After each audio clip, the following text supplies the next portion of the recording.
Ito mga guys, yung mga tubo na to. Ito kasi yan, mga papalitan po. Puro ano to lahat, rewiring po to mga idol, no. Ito sa mga main na to. Itong hukay namin, mga papalitan namin hanggang dito. May papalitan po kami dito. Dalawang tubo po nadaan dito sa inuhukay natin. Para yung tubo na ito, papasok po kami dito sa gawing ano na to, lahat ng tubo na to mga guys, no. Papalitan po pati mga wire niyan. At makita nyo po yan, mga high voltage po yan mga idol, no. Nandito tayo sa baba, no. Pero siyempre konting ingat lang tayo sa gagawa sa trabaho natin, kasi pag unting kamali mo dito at ikaw patay ka talaga dito mga idol, no. High voltage po ito mga idol. Yan po yung mga trabaho namin ng electrician dito. Siyempre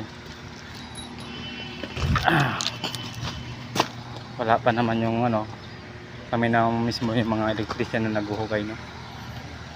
Ayan po mga idol, no.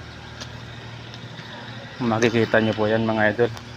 At dito dadaan po yan natin, yan mahaba-haba po yung aming gagawan. Hindi lang po ito ritong area na to, paikot po yan doon. Malawak po yan mga idol, no. Yan. Lahat po yung mga tubo na mga nandiyan dyan nakakabit po sa mga main na yan.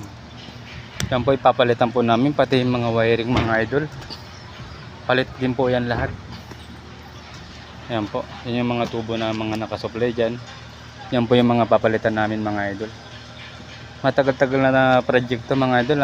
Sabi nga nila, abutin daw mga 10 years to. Sa lawak ba naman mga idol. Lahat yan, rewiring po yan lahat. Palit lahat ng wire yan po mga idol, pati tubo. Siguro, sa tagal na rin siguro. Kaya kailangan papalitan na rin po yan lahat mga idol.